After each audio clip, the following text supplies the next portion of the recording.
Hello everyone, I hope you enjoyed this speed build. I've come in to join you for a mini ground tour of our black market, in case you're in the market for purchasing some illegal pets.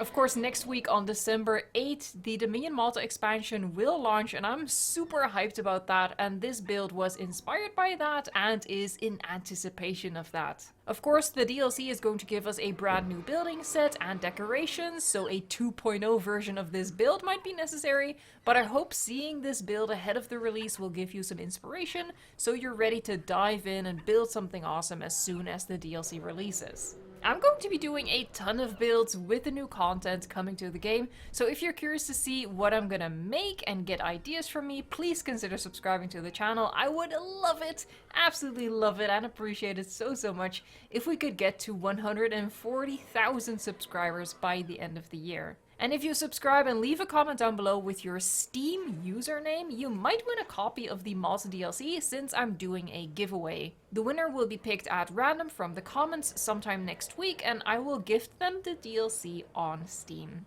And speaking of comments, leave a comment down below. Which version did you prefer? With the roof or without the roof? I know not everyone is a fan of the monorail roof, but I feel like an overhead building, a big structure was really fitting for this build. So I like it, but then again, without the roof, you get a nicer overview of everything inside, obviously.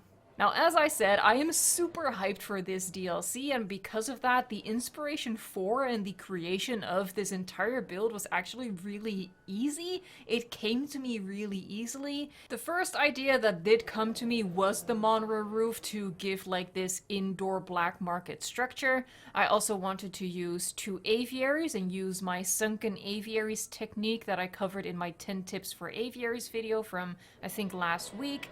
I wanted to add the lagoon, and I wanted to add these enclosures indoors where some of them use regular fencing, but a lot of them use either cages or even the biosyn lights to create the perimeter of the holding pen. Now, obviously there's no comfort for the dinosaurs inside those pens because they're only there for a very short period of time, as the sellers sell the dinosaurs off to like these shady people that come to the market, right?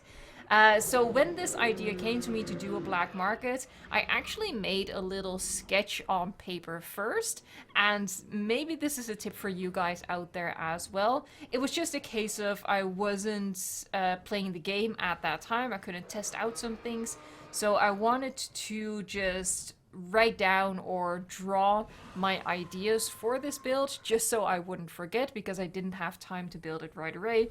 So I made this quick little sketch, and then based on that I was able to start building later on. And as you might have caught at the very beginning of this video, I actually used the terrain paints to sketch the overall layout on the terrain itself, also just as a guideline, and to remind myself where I wanted everything to go.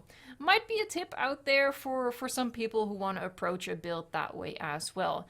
But overall, I just really hope that this build was inspirational to you or entertaining to see.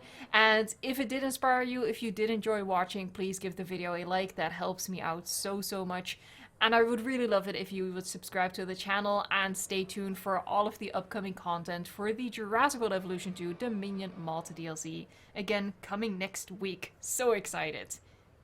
Thank you so much for watching, liking, subscribing, and until next time, enjoy the game.